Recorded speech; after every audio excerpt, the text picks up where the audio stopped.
Puji nama Tuhan, Shalom, selamat sore Bapak Ibu Saudara yang dikasihi Tuhan.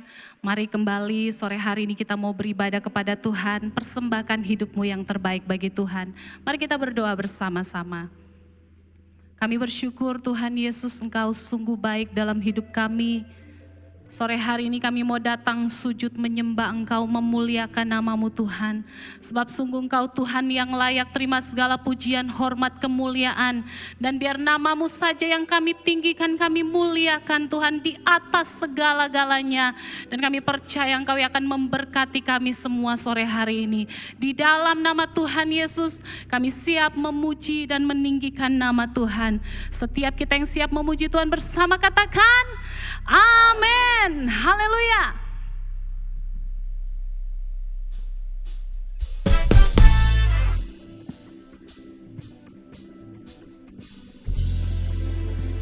Kami percaya Engkau Tuhan hadir di tempat ini.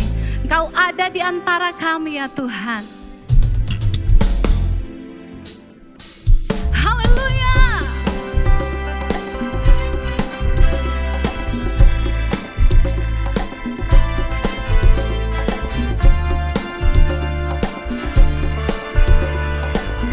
Mari bersama naikkan pujian ini, katakan Tuhan Allahmu ada di antaramu sebagai pahlawan yang memberi kemenangan. Dalam kasih-Nya kita dibaharui, Allah bergirang dengan penuh sukacita.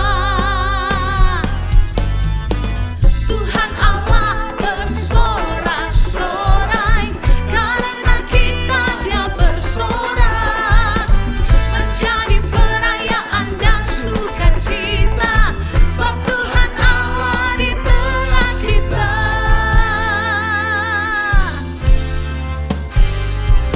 Tuhan Allahmu ada di antaramu sebagai pahlawan yang memberi kemenangan. Dalam kasih-Nya kita dibaharui, Allah bergirang dengan penuh sukacita. Amin. Tuhan Allah bersorak-sorai karena kita Dia bersorak, menjadi perayaan dan sukacita, sebab Tuhan Allah, oh Tuhan Allah, karena kita Dia bersorak, menjadi perayaan dan sukacita, sebab Tuhan Allah di tengah kita. Kami percaya kuasa-Mu mengalir di tengah-tengah kami sore hari ini Tuhan. Nyatakan kemuliaan-Mu atas hidup kami.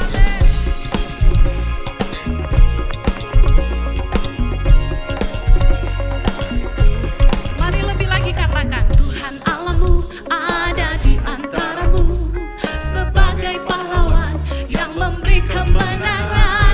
Dalam kasih-Nya kita dibaharui, Allah bergirang dengan penuh sukacita.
Kami percaya Engkau Raja terbesar, Engkau Raja termulia, hadir di antara kami. Dan kami akan meninggikan kebesaran nama-Mu lebih lagi ya Tuhan.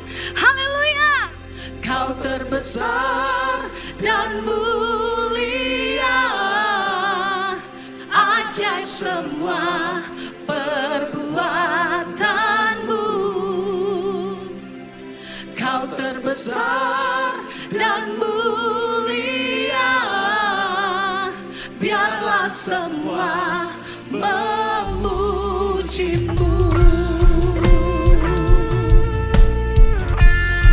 Hanya bagi-Mu segala kemuliaan Tuhan.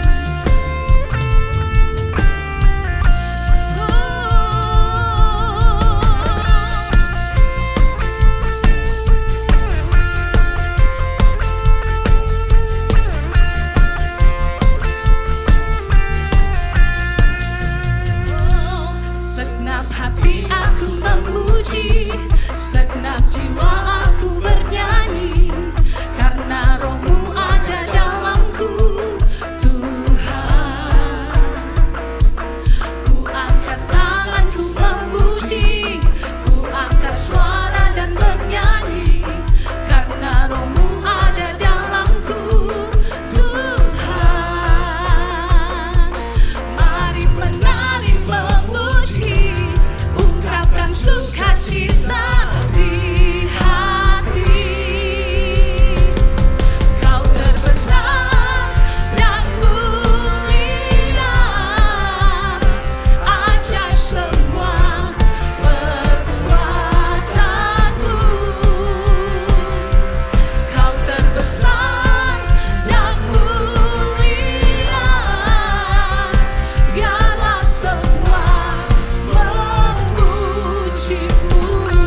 hati kami mau terus sujud dan berterima kasih hanya kepada Engkau Tuhan.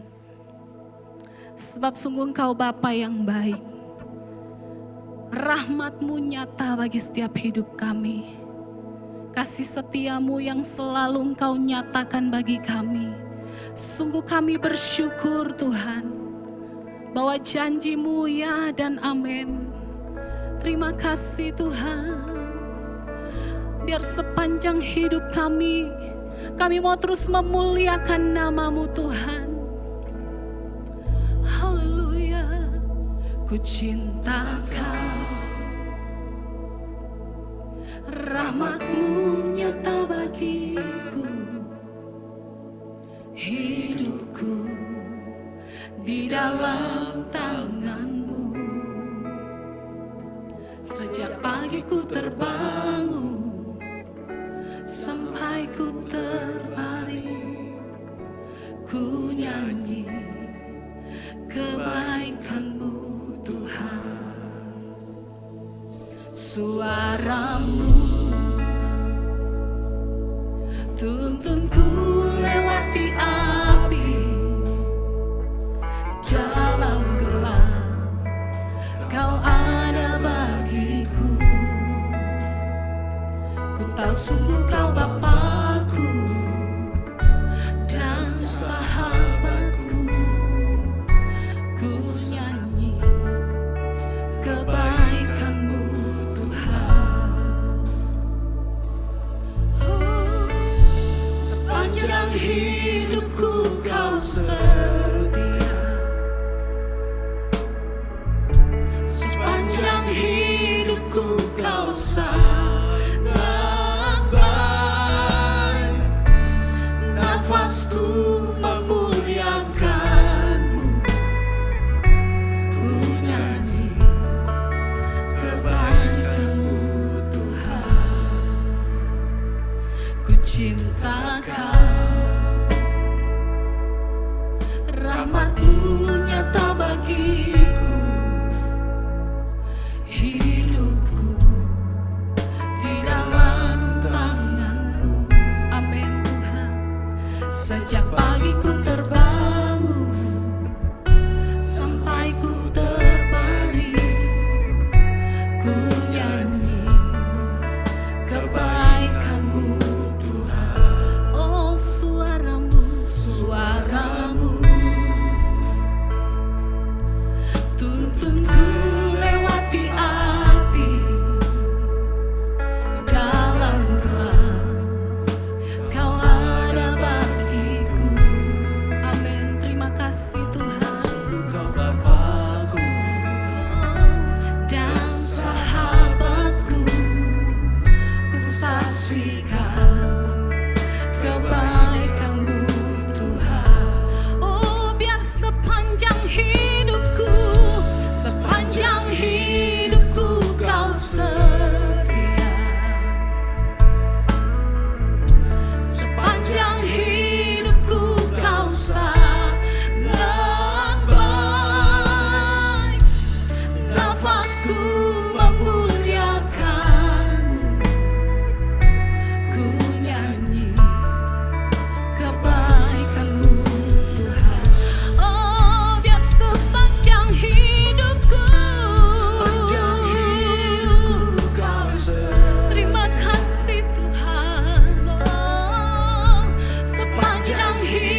sangat baik.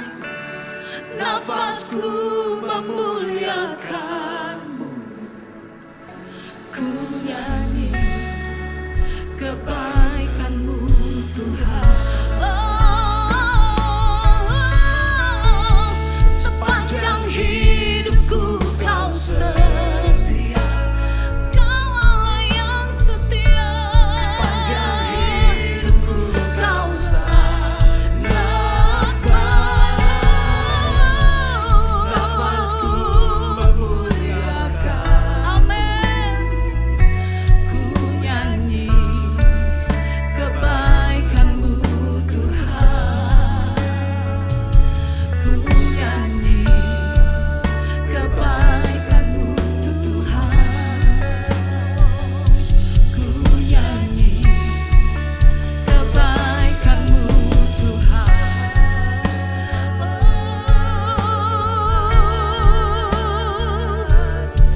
Sepanjang hidupku Engkau setia. Terima kasih Tuhan. Sepanjang hidup kami Engkau sangat baik. Engkau tuntun langkah kami. Kami bersyukur.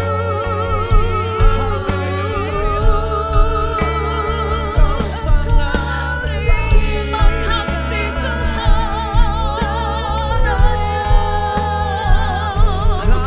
Terima kasih Tuhan.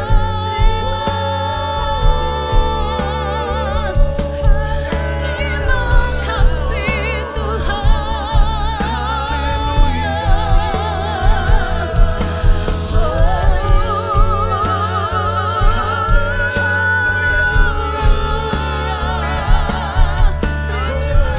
Kami menyembah-Mu.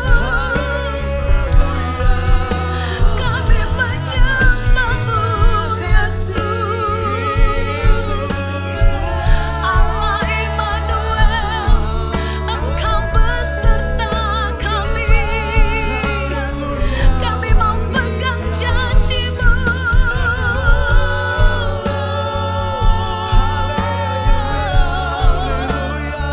Ya lama ya syakara lama-lama ya so. Ya lama ya syakara lama ya se. Haleluya.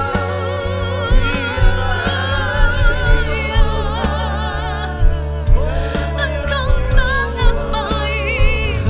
Engkau sungguh baik. Terima kasih Tuhan. Janji-Mu pasti Kau genapi dalam hidup kami.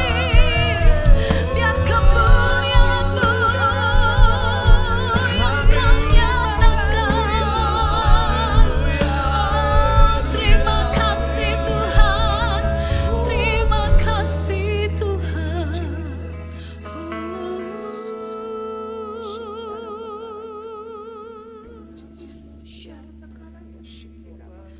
Terima kasih.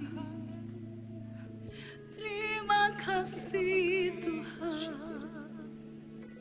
Mari kita berdiri bersama-sama dalam hadirat Tuhan. Rasakan kebaikan-Nya. Rasakan anugerah-Nya mengalir atas setiap hidupmu sore hari ini.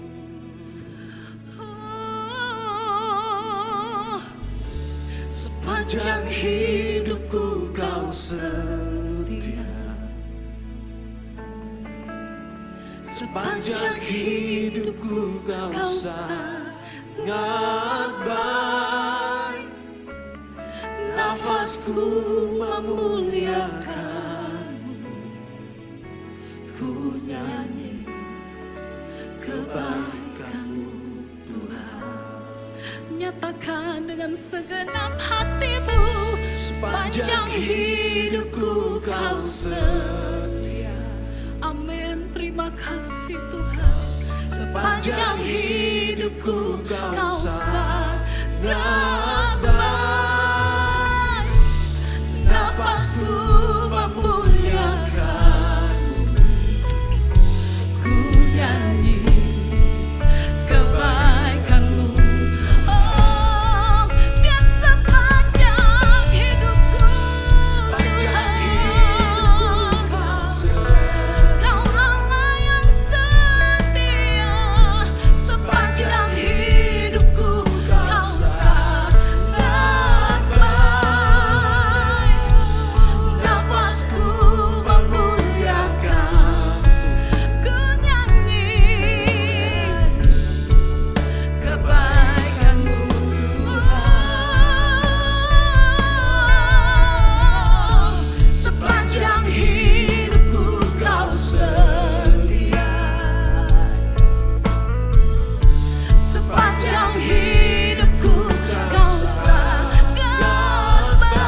Kami sangat bersyukur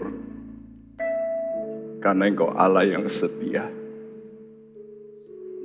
Terima kasih Bapa buat kesetiaan-Mu. Ajar kami juga setia, mempercayai bahwa perkataan-Mu selalu ya dan amin adanya. Tolong kepada kami sekalian, supaya kami tidak meragukan Tuhan. Ampuni kami jikalau terjadi kebimbangan saat kami menderita, menjadi pertanyaan, apakah Engkau baik? Apakah Engkau benar firman-Mu? Tolong kepada kami sekalian, supaya kami tetap berkata selalu Tuhan baik adanya. Berfirmanlah dan kami siap mendengar. Dalam nama Tuhan Yesus. Kita semua yang percaya berkata bersama, amin. Silakan duduk. Shalom. Selamat bertemu kembali dalam kasih Kristus. Salah satu hal penting dalam kehidupan kekristenan itu adalah harapan. Kita tahu ada iman, harap, kasih. Seringkali orang menekankan kasih saja atau iman saja. Tapi justru yang di tengah ini, harap ini menjadi pemegang antara imanmu sampai bisa mencapai kasih. Jembatan ini penting. Inilah yang namanya jangkar. Pengharapan itu jangkar. Ya, waktu kapal itu terombang-ambing sangat butuh. Waktu tidak ada masalah, harapan itu seolah-olah tidak dibutuhkan. Yang dibutuhkan iman, kasih. Tapi waktu problem mulai datang, mulailah timbul pertanyaan. Mengapa? Nah, pertanyaan itulah yang sering dimasuki oleh iblis untuk memberikan filsafat manusia.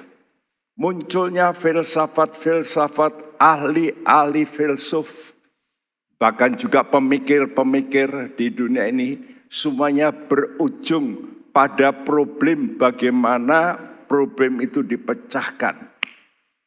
Tapi Alkitab memberitahu bahwa firman Tuhan itu sumber pengharapan yang paling tepat.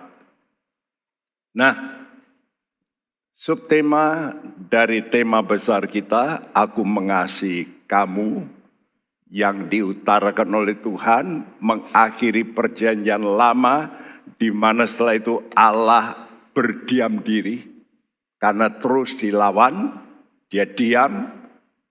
Dia diam bukan berarti dia tidak mengasihi. Dia tetap mengasihi. Dan itulah Tuhan. Walaupun disakiti. Karena itu hari ini kita berbicara tentang berharaplah dalam pergumulan batinmu. Jadi dalam hidup tiap orang pasti muncul yang disebut pergumulan batin.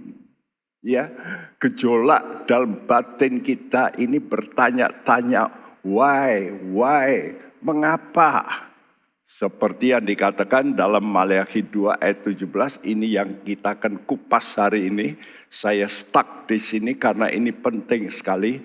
Ini yang menyebabkan Tuhan berdiam diri, lalu dia itu lalu berkata, kalau begitu segala yang perjanjianku dengan Lewi ini aku ganti sekarang dengan keturunan lain, yaitu Yesus. Karena itu Yesus diangkat menjadi imam menurut peraturan Melkisedek. Mari dibacakan Maleakhi 2 ayat 17. Kamu menyusahi Tuhan dengan perkataanmu, tetapi kamu berkata, dengan cara bagaimanakah kami menyusahi Dia? Dengan cara kamu berkata, setiap orang yang berbuat jahat adalah baik di mata Tuhan. Kepada orang-orang yang demikianlah ia berkenan, atau jika tidak, di manakah Allah yang menghukum? Iya, saudaraku, kalau kita membaca dalam kitab Maleakhi, ini merupakan suatu dialog, debat antara Tuhan dengan para imam yang selalu komplain cara penanganan Tuhan. Kenapa kami dibiarkan? Ya, dan komplain ini ternyata bukan hanya pada para imam yang buruk, yang jelek pada masa Maleakhi, tapi kalau kita membaca dalam Alkitab, begitu banyak. Ya, saleh-saleh Tuhan. Bahkan juga sampai sekarang, orang Kristen masih sering mempertanyakan tentang Tuhan. Benar apa enggak? Ya, coba perhatikan kata-kata ini, sungguh. Kamu menyusahai aku dengan perkataanmu, tetapi kamu berkata, ya, dengan cara bagaimana, dengan cara berkata ini, atau dalam bahasa Indonesia menyangka. Jadi diulangi, berkata. Memang yang jadi masalah dalam hidup manusia itu dimulai dari semua masalah itu dari perkataan. Kata Tuhan, kalau orang itu sudah tidak salah dalam perkataan, dia sempurna. Karena itu hati-hati dengan perkataan kita ini yang bikin banyak masalah. Pertengkaran rumah tangga, pertengkaran anak dengan menantu, ya, orang tua menantu, menantu dengan orang tua, saudara dengan saudara, semuanya dari ucapan. Mari kita membaca Matius 12 ayat 36 dan 37. Tetapi aku berkata kepadamu, setiap kata sia-sia yang diucapkan orang harus dipertanggungjawabkannya pada hari penghakiman. Karena menurut ucapanmu engkau akan dibenarkan, dan menurut ucapanmu pula engkau akan dihukum. Iya, banyak orang berpikir perbuatannya baik. Dan itu menjadi standar. Oh, dia suka derma, ini menolong. Tapi selain perbuatan, Tuhan berkata bukan hanya perbuatan yang Tuhan akan hakimi, tapi perkataan itu termasuk perbuatan. Nah, ini yang dilupakan, ya. Setiap kata sia-sia harus dipertanggungjawabkan, kata Tuhan. Karena menurut ucapanmu, jadi Tuhan itu menghakimi menurut ucapan kita. Karena ucapan kita itu keluar dari hati. Ya, benar atau nanti dihukum. Seperti ucapan daripada orang-orang, para imam dan juga masyarakat saat itu. Dengan cara bagaimana kami menyusahi Tuhan. Ya, dengan cara berkata. Dikatakan setiap orang yang berbuat jahat itu baik di mata Tuhan. Kepada orang yang demikian ia berkenan. Waduh, ditambahin lagi. Berkenan, ya. Jadi kalau jahat itu berkenan. Atau jikalau tidak, lalu mereka tanya, di mana Allah yang menghukum? Ini satu pertanyaan, saudaraku. Jadi ucapan ini menyatakan pertanyaan-pertanyaan mereka ini, bahwa pada umumnya manusia itu salah persepsi tentang Allah. Mengapa salah persepsi?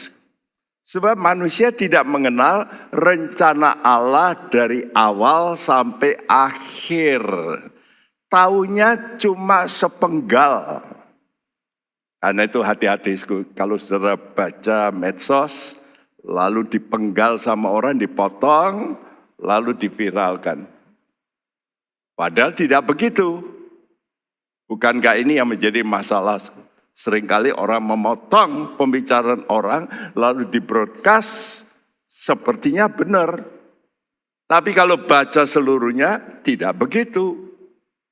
Nah, ini kita mesti tahu, banyak orang itu salah persepsi tentang Allah.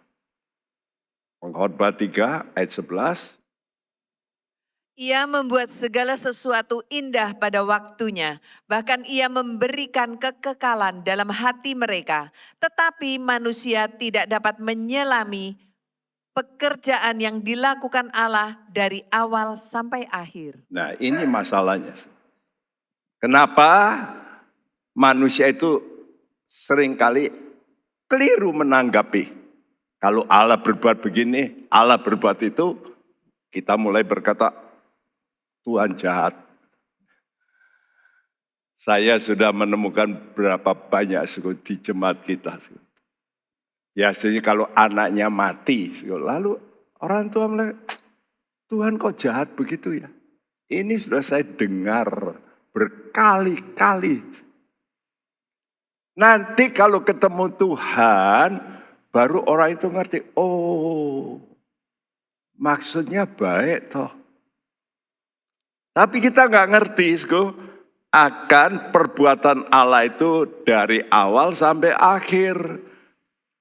Tapi kita mesti percaya segala sesuatu yang dibuat oleh Allah itu indah pada waktunya. Ya, ini yang kita mesti pegang. Karena itu kita mesti melihat ke depan. Jangan melihat sekarang atau ya sepenggal minggu depan, tahun depan. Tapi kita melihat di end, akhirnya baru kita bisa ngomong benar tidak Allah itu. Ya, makanya timbul pertanyaan, saudaraku, is God real? Apakah Allah itu nyata toh? Masihkah ada Allah yang adil? Ini satu pertanyaan yang bukan hanya ditanyakan oleh orang-orang dunia. Orang Kristen, jangankan orang Kristen, hamba Tuhan yang hebat, yang tenar. Ya, bukan hanya hamba Tuhan zaman sekarang. Kita melihat saleh-saleh Tuhan. Juga bertanya, di mana toh Allah yang adil itu? Nah, ucapan setiap orang yang berbuat jahat itu baik di mata Tuhan. Kepada orang demikian ia berkenan, atau jika tidak, di mana Allah yang menghukum? Ucapan ini disebabkan karena apa? Karena melihat perbuatan jahat yang tidak segera dihukum. Nah, orang itu jahat kok enggak apa-apa. Orang itu jahat dikuburnya ya enak-enak. Orang itu jahat, Tuhan tidak balas. Ya. Dan ini menimbulkan pertanyaan besar bagi semua orang. Nah, mereka berpendapat demikian karena apa? Karena melihat orang yang tidak benar hidupnya itu makmur. Lihat tokoh-tokoh mafia waktu saya melihat prosesi penguburan mereka, ini tokoh mafia. Di New York saya lihat videonya, yang melayat, yang mengantarkan jenazah begitu banyak. Padahal ini tokoh mafia. Ini fakta hidup. Ya. Jadi kita melihat orang itu melihat, loh, kenapa orang jahat itu kok makmur? Baik-baik saja. Mengapa Allah itu diam saja? Lalu pertanyaan, apakah Allah itu membiarkan toh ketidakadilan? Saya melihat di dunia ini. Kadang-kadang saudara melihat gak adil ya. Kok sampai orang benar disiksa? Baru-baru ini saya melihat video. Tidak tahu dari mana ya, tapi video itu seorang anak masih remaja disiksa oleh ayahnya atau siapa pakai listrik. Ya, ditempelkan sampai diajar itu pakai listrik. Kelihatan itu sampai berdarah-darah. Saya berkata, aduh jahat deh. Ya, kalau saya sebagai penguasa saat itu saya datangi, saya bunuh orang itu. Ya, itu kalau saya. Tapi kalau Tuhan kan tidak. Loh, Tuhan itu kan hidup. Kenapa Tuhan diamkan? Ini satu pertanyaan besar. Ya, jadi hal ini diucapkan bukan hanya oleh orang-orang yang tidak percaya atau orang percaya yang nominal, tapi orang sekaliber sehebat Ayub. Ya, Ayub kan orang takut akan Tuhan. Ayub kan orang yang sangat baik, dermawan, menolong, ya, hidupnya dekat dengan Tuhan, ya. Tapi kok juga menanyakan yang seperti itu. Kenapa, Sku? Karena penderitaan. Nah ini loh. Jadi kalau orang-orang itu mengalami penderitaan, disitulah mulai timbul suatu pertanyaan, Sku. Why? Mengapa? Itulah sebabnya waktu istri saya kena bom. Ya, saya diberitahu melalui telepon, Om cepat datang Om ke rumah sakit. Kenapa? Sudahlah, Om cepat datang rumah sakit Logorejo. Kenapa? Ya nanti Om tahu. Waduh, dari rumah Tuhan sudah bicara.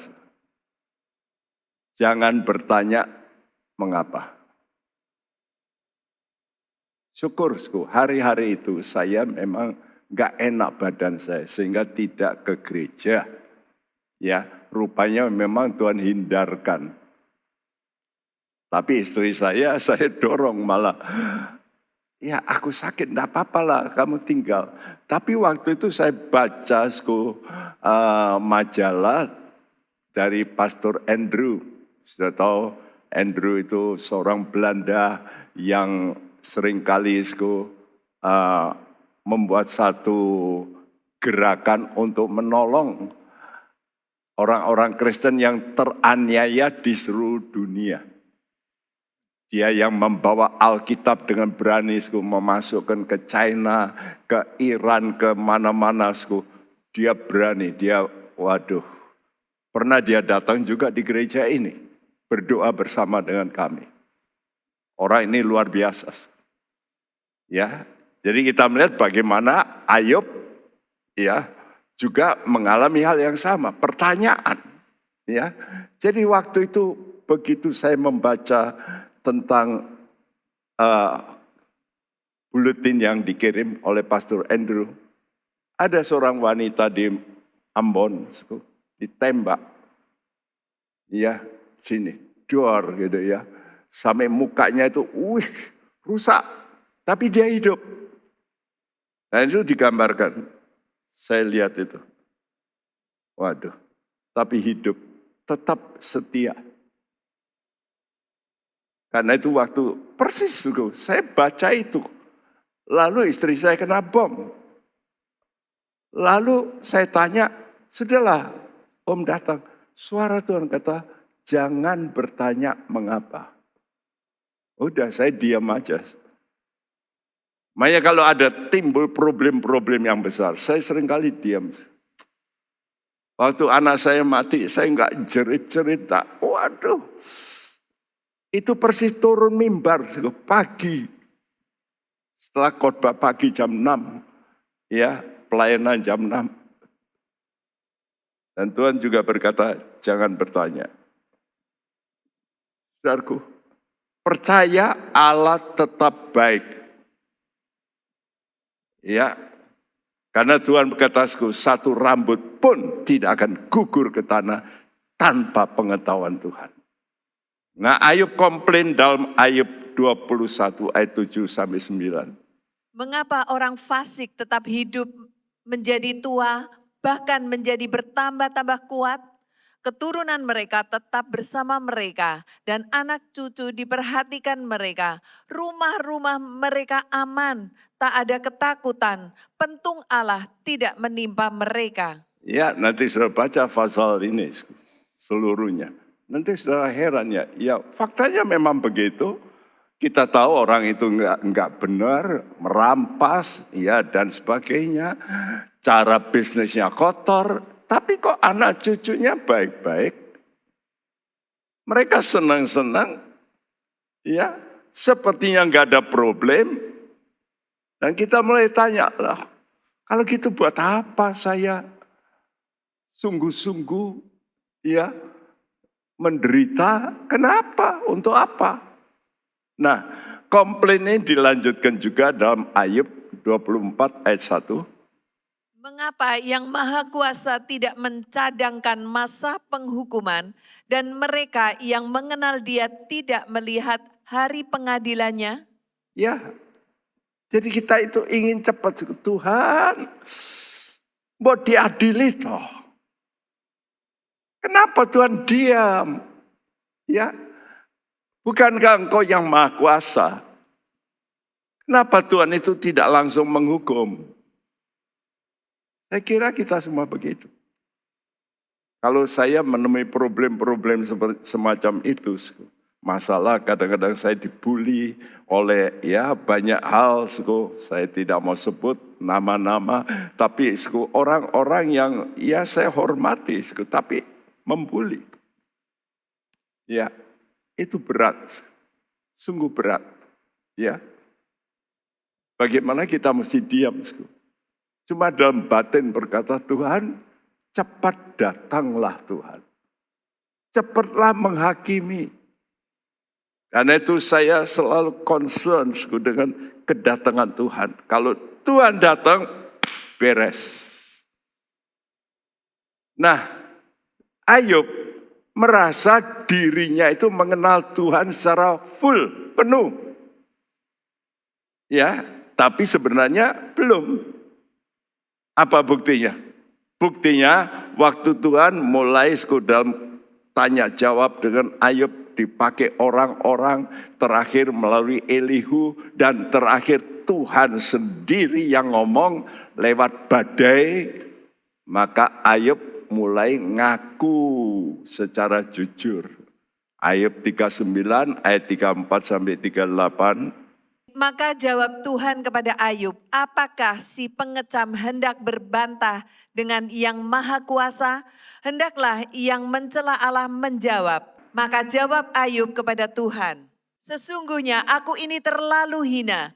Jawab apakah yang dapat kuberikan kepadamu? Mulutku kututup dengan tangan. Satu kali aku berbicara, tetapi tidak akan kuulangi. Ya. Bahkan 2 kali, tetapi tidak akan kulanjutkan. Iya, luar biasa. Setelah Tuhan menegur Ayub, maka Ayub berkata, aku ini hina.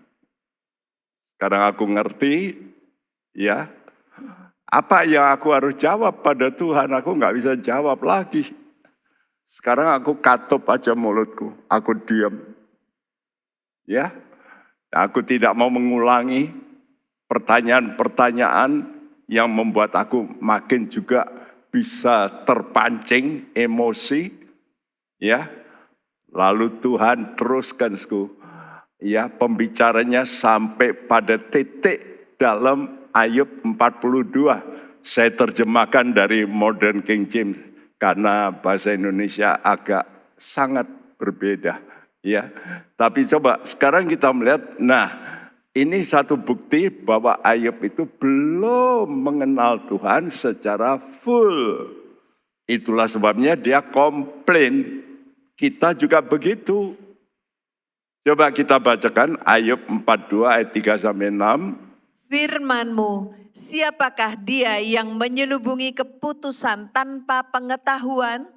Itulah sebabnya tanpa pengertian aku telah bercerita tentang hal-hal yang sangat ajaib bagiku dan yang tidak ku ketahui. Dengarlah, aku memohon kepadamu dan aku akan berbicara. Aku akan menanyai engkau. Ya, stop di sini dulu, Waktu Tuhan berkata, siapa yang menyelubungi keputusan tanpa pengetahuan? Tuhan tegur, Ayub, kamu ini nggak ngerti sebetulnya. Nah, lalu Ayub menjawab, itulah sebabnya tanpa pengertian aku ini ngomong, bicara. Nah, ini kan salah. Kita banyak bicara tanpa mengerti. Ya, dan inilah kebanyakan kita. Bayangin, orang sekali berayub yang kita katakan hebat, ya bisa begitu. Apa tandanya? Tandanya kurang mengerti. Ya, lalu dia sekarang jujur, hal-hal yang ajaib, yang tidak aku ketahui. Sekarang Tuhan dengarlah, aku mau memohon, dan aku akan berbicara, aku akan menanyai engkau. Terus, dan engkau akan membuatku mengerti. Aku telah mendengar tentang engkau dengan pendengaranku, tetapi sekarang mataku telah melihat engkau. Sebab itu aku menghinakan, menganggap rendah diriku, dan bertobat dalam debu dan abu. wah luar biasa.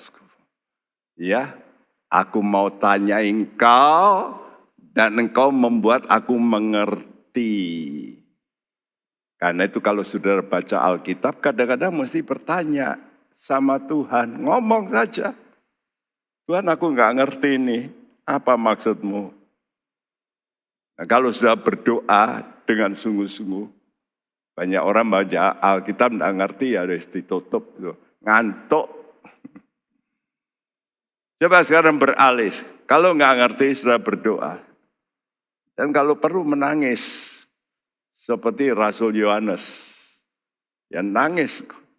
Siapa yang bisa buka? Lalu ada suara singa dari Yehuda yang akan membuka.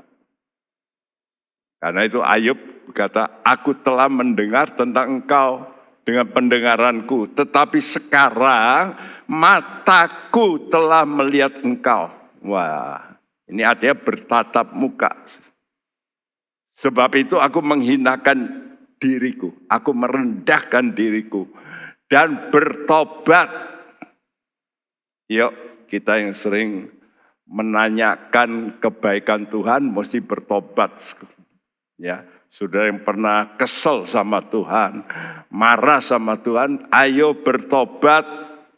Ya, nah sehingga merendahkan ini paling penting. Ya, itu yang menyebabkan kita mengubah arah pikiran kita yang keliru.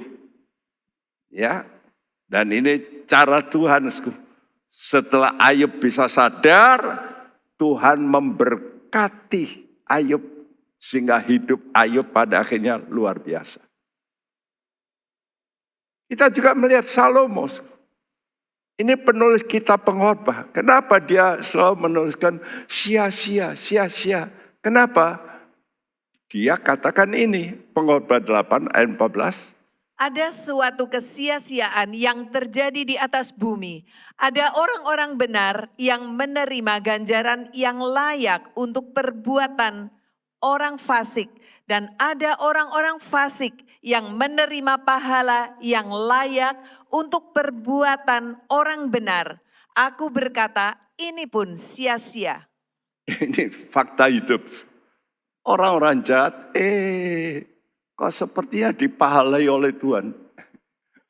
Dengan berkat-berkat, kok enak ya?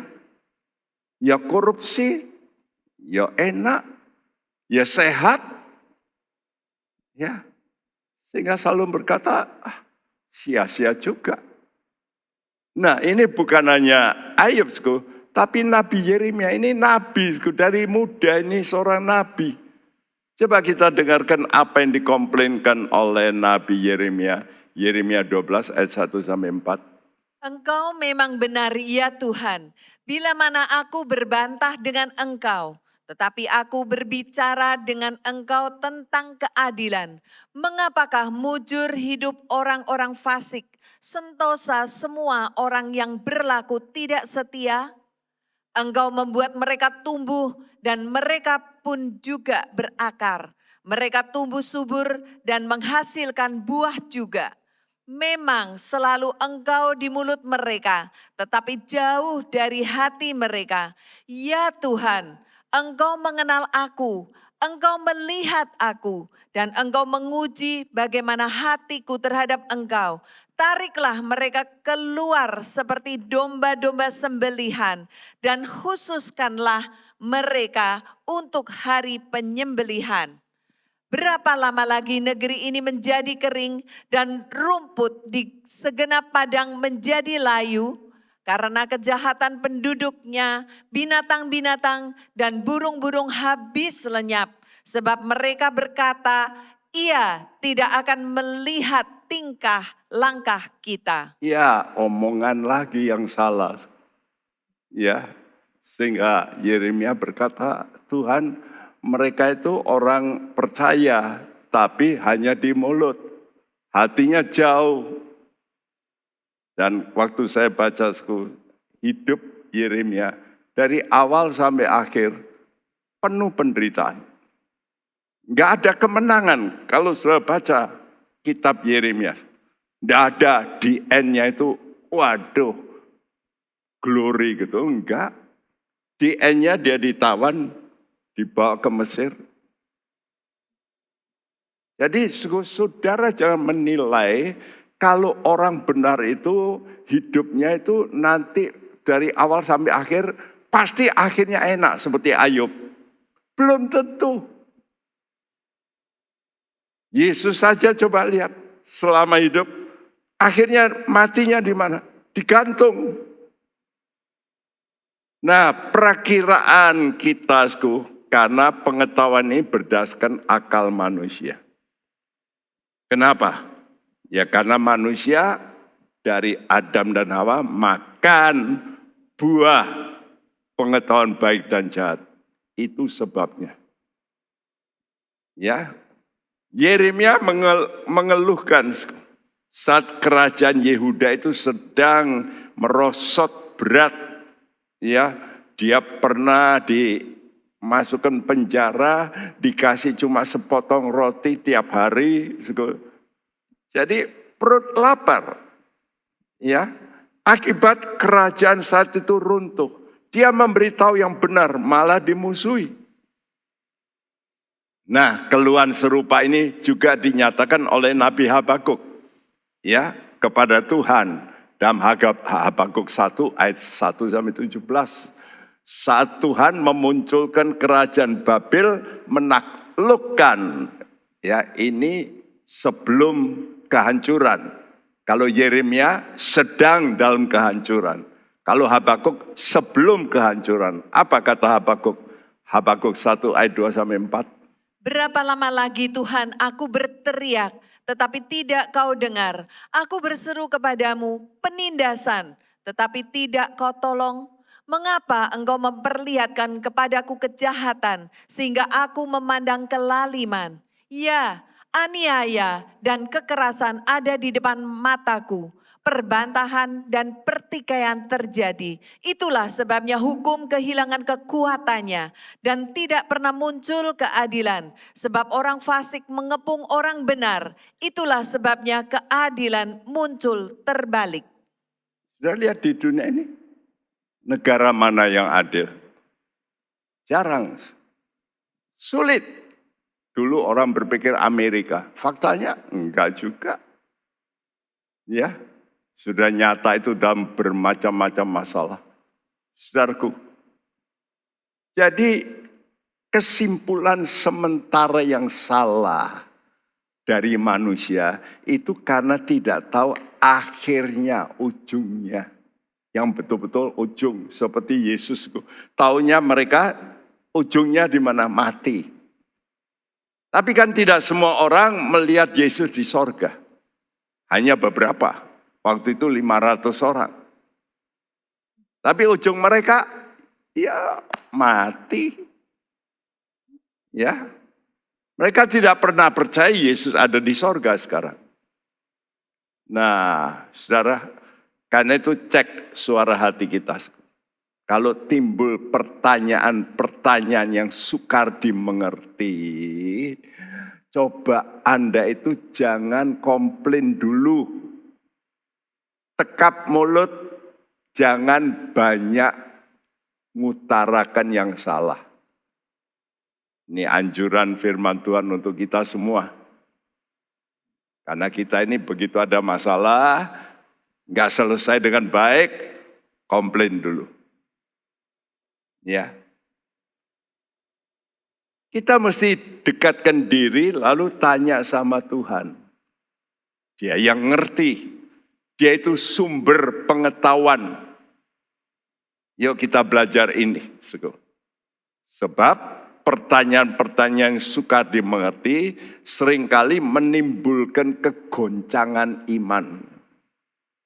Bahkan bukan hanya iman goncang, muncul roh apa? Roh iri hati. Roh cemburu yang negatif. Mazmur 73 ayat 1-3. Mazmur Asaf. Sesungguhnya Allah itu baik bagi mereka yang tulus hatinya, bagi mereka yang bersih hatinya. Tetapi aku sedikit lagi maka kakiku terpeleset, nyaris aku tergelincir. Sebab aku cemburu kepada pembual-pembual kalau aku melihat kemujuran orang-orang fasik. Ya, kalau kita melihat, aduh kok enak ya. Orang korupsi, ya enggak apa-apa. Saya lihat di Indonesia. Kita tahu, ya tapi enggak dihukum ya sampai sekarang. Kok enak ya?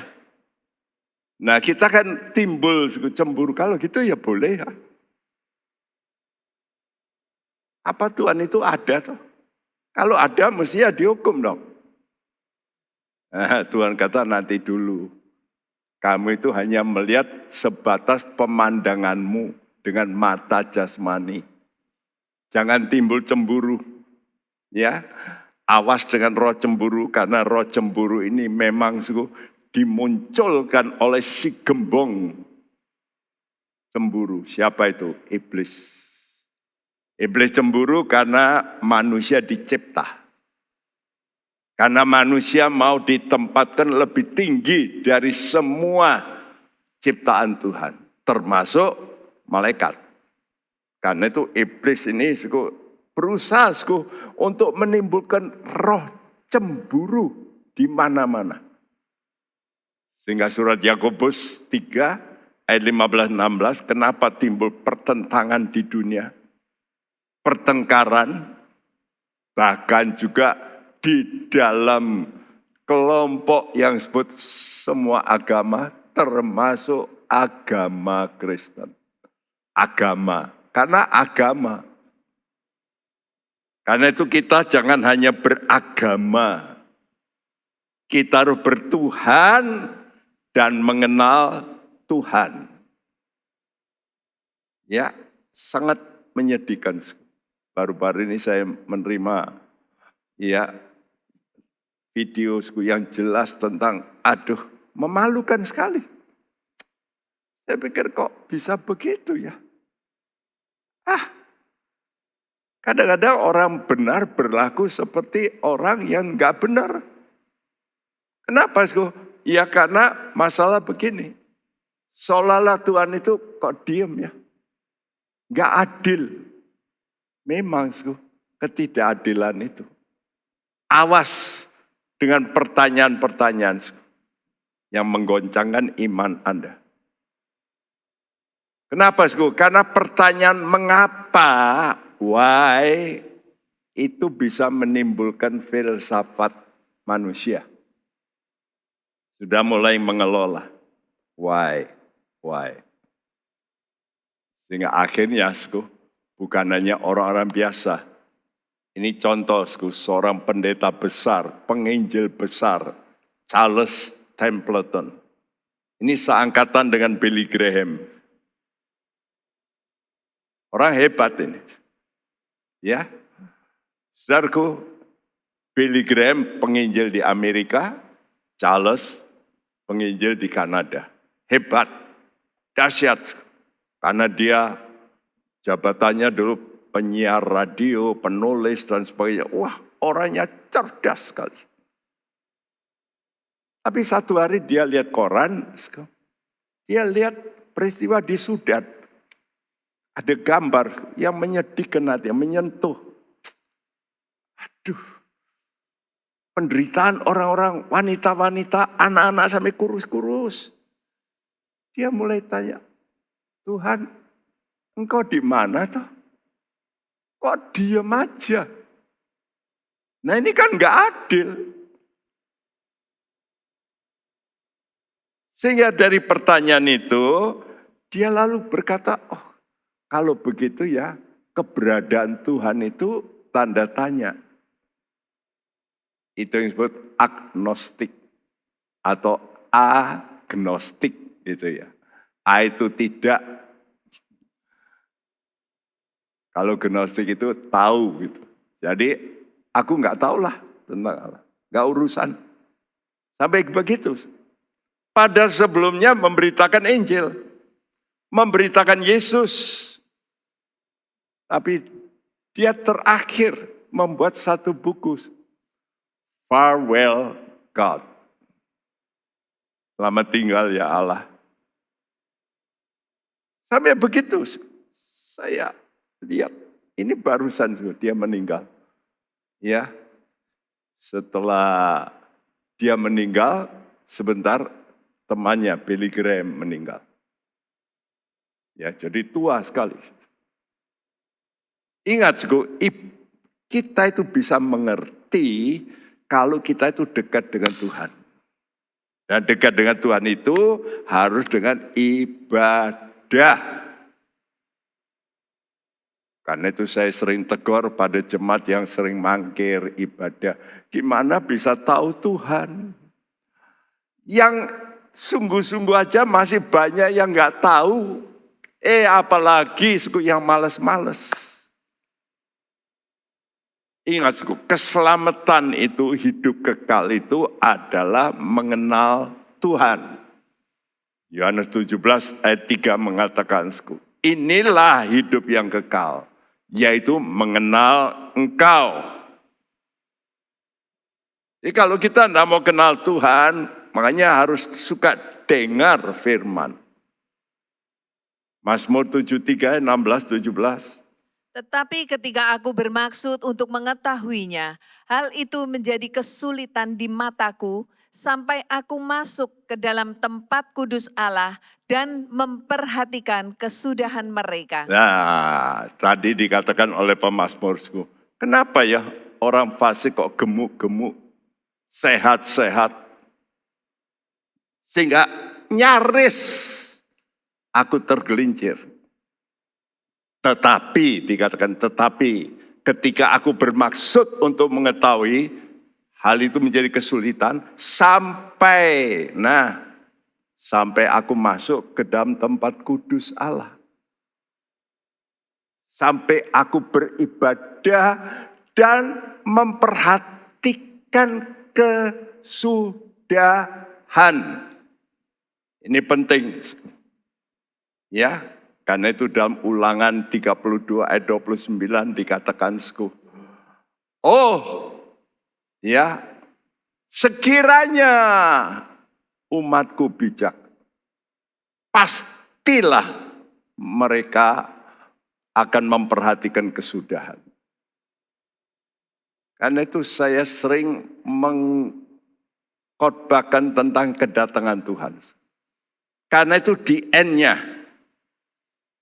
Ya, jadi kalau saudara sudah melihat di N-nya, saudara itu mulai oh iya, saya tahan deh. Nggak apa-apa, menderita di dunia sebentar, nggak apa-apa, dibully, nggak apa-apa. Di N-nya belum. Jadi kita ini bijak kalau bisa melihat akhirnya. Seperti Mazmur 73 ayat 18, ya. Sesungguhnya di tempat-tempat licin kau taruh mereka, kau jatuhkan mereka sehingga hancur. Betapa binasa mereka dalam sekejap mata, lenyap, habis oleh karena kedahsyatan. Seperti mimpi pada waktu terbangun, ya Tuhan, pada waktu terjaga, rupa mereka kau pandang hina. Iya, jadi kenapa aku memperhatikan akhir, ini akhirnya. Sesungguhnya di tempat licin kau taruh mereka, sehingga mereka nanti tergelincir dan jatuh dan hancur. Nah, saudara mesti lihat akhirnya. Karena itu apa yang harus kita lakukan? Yuk kita baca Mazmur 73 ayat 21 sampai 24. Ketika hatiku merasa pahit dan buah pinggangku menusuk-nusuk rasanya, aku dungu dan tidak mengerti seperti hewan aku di dekatmu. Tetapi aku tetap di dekatmu, engkau memegang tangan kananku. Dengan nasihatmu engkau menuntun aku dan kemudian engkau mengangkat aku ke dalam kemuliaan. Wow, ini penting sekali. Ya, ketika hatiku pahit, ya, rasanya ada tusukan-tusukan di buah pinggang. Dikatakan aku dungu dan tidak mengerti. Betapa pentingnya pengakuan yang jujur. Sama seperti Ayub, aku hina. Aku hina. Pemazmur juga sama, aku dungu. Tidak mengerti. Tetapi aku di dekatmu, ini loh. Jadi konsistensi saudara dalam ibadah. Yuk bagi Anda jangan lupa tiap hari dekat dengan Tuhan, dibakaki Tuhan, sudah berdoa Tuhan. Aku komplain banyak, tapi aku mau tetap setia. Aku tahu engkau setia dengan perjanjian. Dan bukan hanya aku di dekatmu, aku tetap di dekatmu. Nah, kalau kita tetap di dekat Tuhan, Tuhan akan angkat kita. Untuk apa? Untuk masuk dalam kemuliaan. Nah, karena itu konsistenlah dalam beribadah. Kalau sudah lagi komplain, unek-unek banyak, jangan meleter. Pergi ke tetangga, komplain ini, komplain itu, apalagi biasanya suka orang itu bicara tentang pendeta. Cerita tentang pendeta ini itu, saya sudah lihat orang yang tidak rohani itu selalu begitu. Cerita yang buruk-buruk, kelemahan pendeta, lalu jadi bahan pembicaraan berjam-jam. Mari kita ubah hidup kita. Ya, karena itu bagian ini saya tekankan, ayo berharap dengan iman. Apa itu iman? Ya, Ibrani 11 ayat 1 berkata, iman adalah dasar dari segala sesuatu yang kita harapkan dan bukti dari segala sesuatu yang tidak kita lihat. Ya, iman itu apa yang tidak kita lihat. What is faith? Faith is see the unseen. Itu iman. Ya. Tapi kita harus punya harapan. Iman itu bukti dari apa yang engkau harapkan. Dan harapanmu kepada sesuatu yang tidak kamu lihat. Banyak orang punya iman itu, misalnya iman, saya punya mobil, Roh punya mobil, wah imannya besar. Enggak, sebab mobil itu bisa kelihatan. Tapi kalau imanmu kepada yang tidak kelihatan, dan harapanmu tuju ke sana. Jadi kegagalan perjalanan iman hampir semua manusia itu gagal karena menanti waktunya on his time. Ya. Kenapa? Karena kita terpengaruh dengan pemandangan sekarang. Bahwa orang yang berbuat tidak benar itu hidupnya enak. Ini fakta.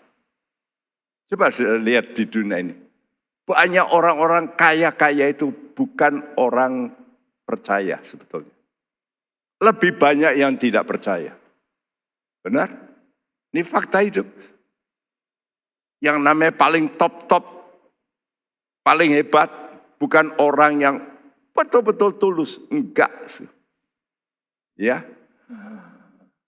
Ya, ini fakta. Karena itu kita mesti memperhatikan apa yang dikatakan Tuhan dalam 2 Korintus 5 ayat yang ke-7 berkata, Sebab hidup kami ini adalah hidup karena percaya, bukan karena melihat. ya, jadi perjalanan kita karena iman, bukan karena penglihatan. Ingat ini. Kenapa harapanmu pupus? Ya karena imanmu, iman yang keliru. Iman berdasarkan penglihatan. Kita ini berjalan dalam iman, bukan dengan penglihatan. Iman itu artinya mempercayai apa yang dikatakan Tuhan. Nah, inilah yang memberikan kita pengharapan apa, Sku? Ini, Alkitab kita ini. Ya, ini sumber pengharapan. Roma 15 ayat 4. Sebab segala sesuatu yang ditulis dahulu telah ditulis untuk menjadi pelajaran bagi kita, supaya kita teguh berpegang pada pengharapan oleh ketekunan dan penghiburan dari kitab suci.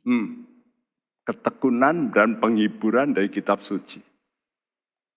Jadi saudaraku, kalau saudara mau punya pengharapan, saudara mesti bisa menerima ketekunan dan penghiburan dari kitab suci.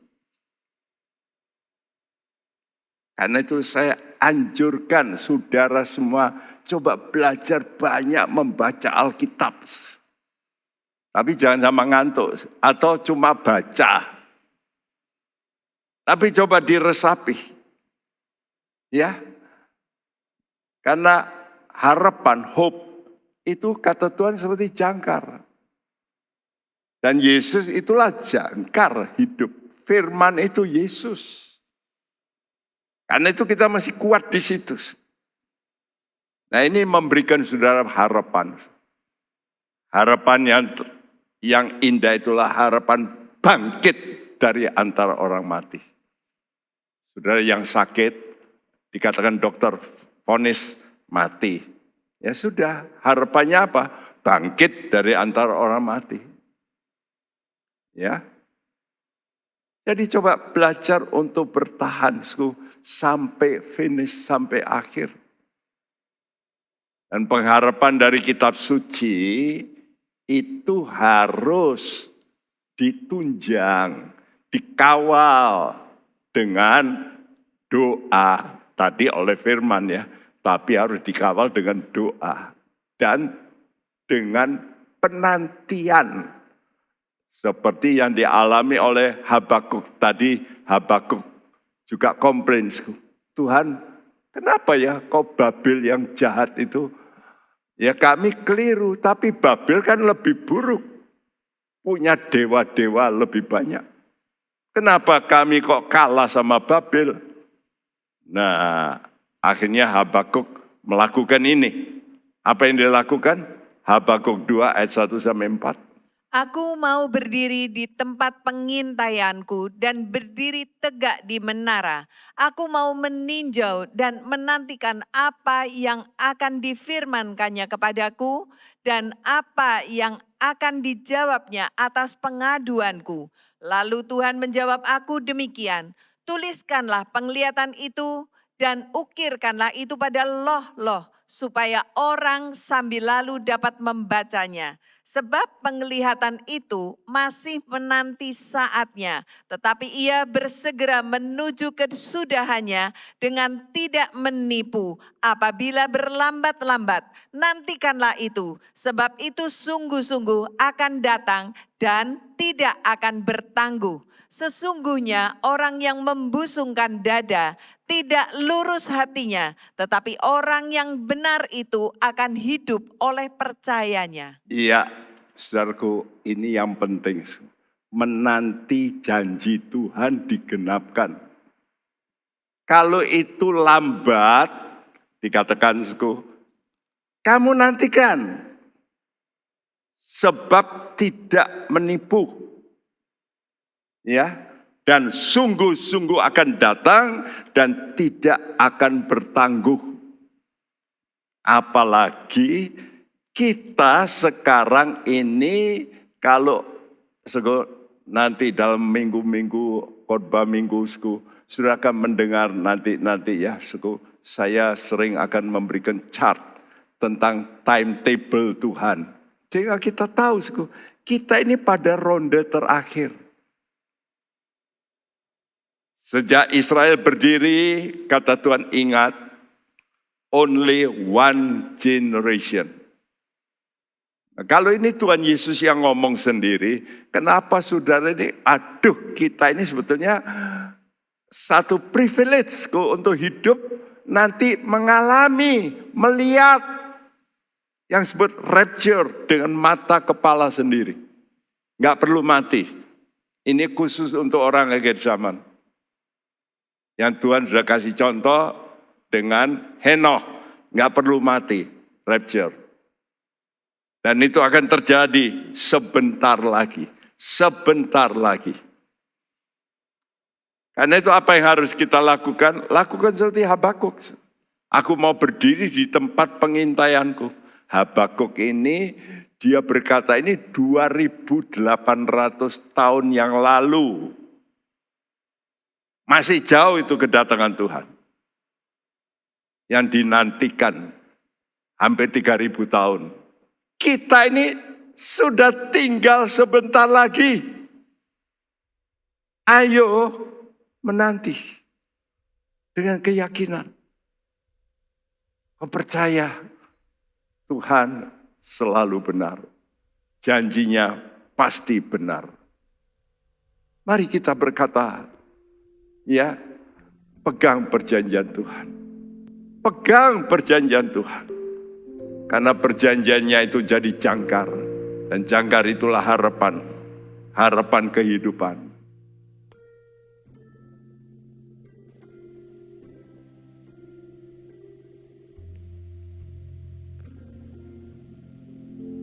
Pegang perjanjian Tuhan, pegang perjanjian Tuhan, perjanjiannya jadi jangkar kehidupan, pegang perjanjian Tuhan, pegang perjanjian Tuhan, pegang perjanjian Tuhan, perjanjiannya jadi jangkar kehidupan, pegang perjanjian Tuhan. Mari kita berdiri masing-masing. Pegang perjanjian Tuhan, pegang perjanjian Tuhan,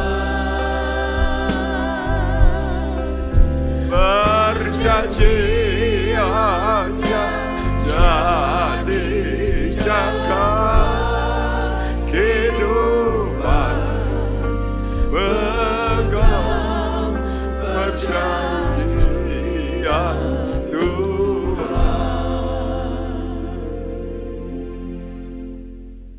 Mari kita renungkan sejenak. Mari kita mau mengaku seperti Ayub. Aku hina. Aku banyak tidak mengerti. beritahu aku. Tuhan, berbicaralah kepadaku. Kalau engkau percaya bahwa Tuhanmu hidup, Dia mampu bicara. Kalau engkau pasang telinga rohani, sambil bertelut, menengadah, berteriak pada Tuhan, God, speak. Tuhan, bicaralah kepadaku. Oh God, speaks to me.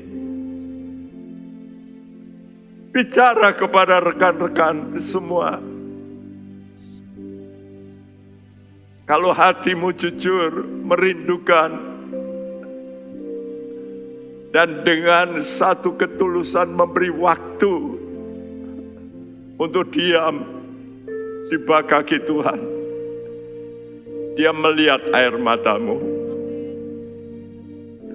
Dia melihat penderitaanmu. Dia melihat hatimu yang haus. Dan saya yakin Tuhan adalah Tuhan yang baik. Mari, tengadah. Hatimu tengadah pada Tuhan. Berseru, aku mau pegang perjanjian-Mu Tuhan.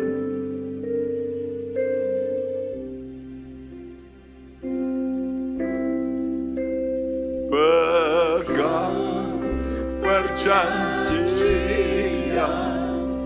Tuhan. Yes, Tuhan. Pegang perjanjian Tuhan. Perjanjiannya jadi jangka kehidupan. Pegang perjanjian Tuhan. Pegang perjanjian Tuhan. Pegang perjanjian Tuhan. Pegang perjanjian Tuhan. Oh, perjanjiannya jadi jangka kehidupan. Pegang perjanjian Tuhan. Muliakan Tuhan. Engkau berterima kasih pada Tuhan. Naikkan suaramu, bersyukur padanya. Kami memuji nama-Mu Tuhan. Mari rendahkan hati kita masing-masing. Engkau Allah yang baik.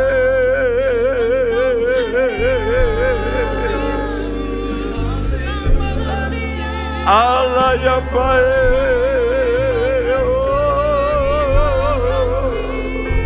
Ya Yesus. Engkau sembahyang bagi kami. Engkau bersyafaat.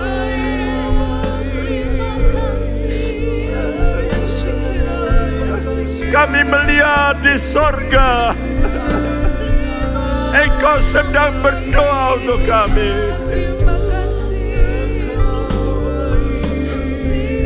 Beri kami harapan Tuhan.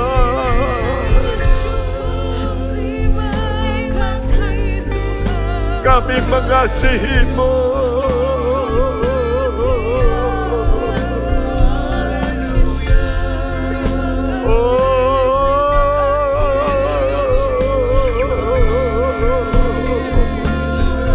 Yes, Lord, yes, Lord, yes, Lord, yes, Lord. Oh, ya sakore sedeke Iyako yasana bangkitkan iman anak-anakmu ya Tuhan. Barui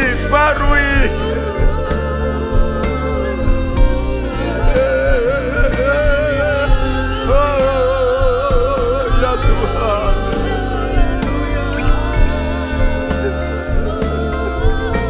Haleluya.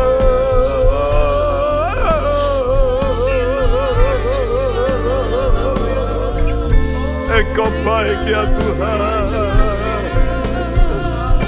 Engkau baik.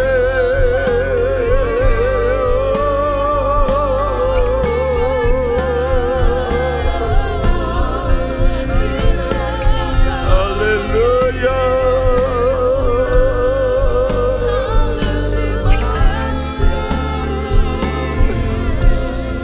Haleluya.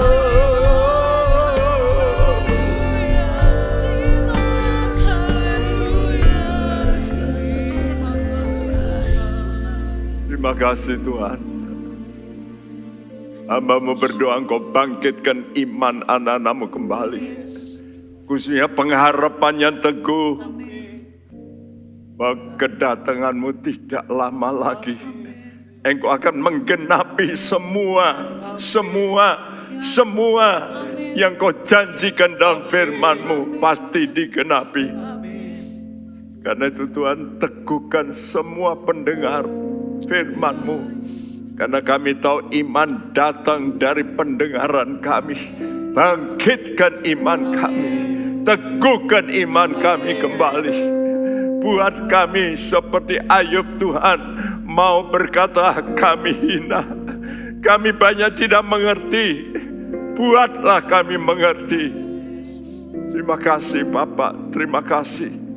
Engkau selalu baik.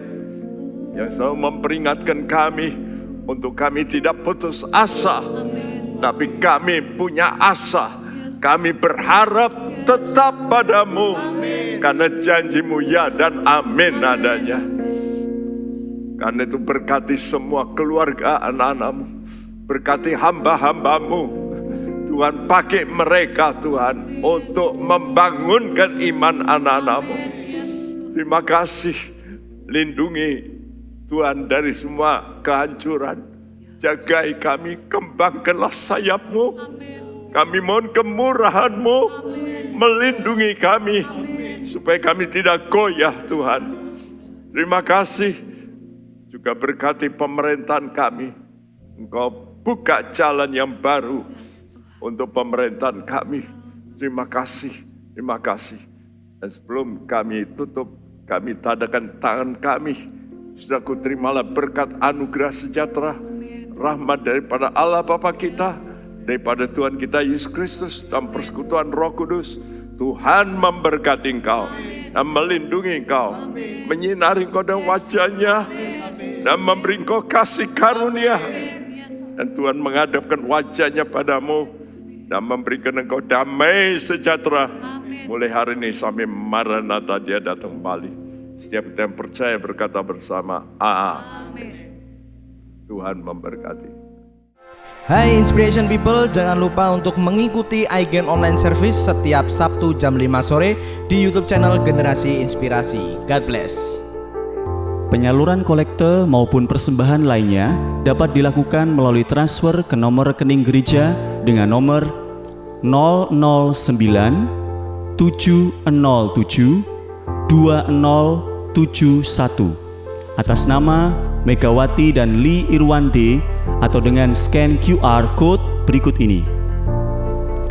Bagi jemaat Tuhan yang rindu mendapatkan informasi seputar kegiatan gereja, renungan harian, dan lain-lain melalui WhatsApp gereja, Anda dapat mendaftar dengan cara ketik BC spasi on dan mengirimkan ke WA gereja dengan nomor 0815 7802 2000.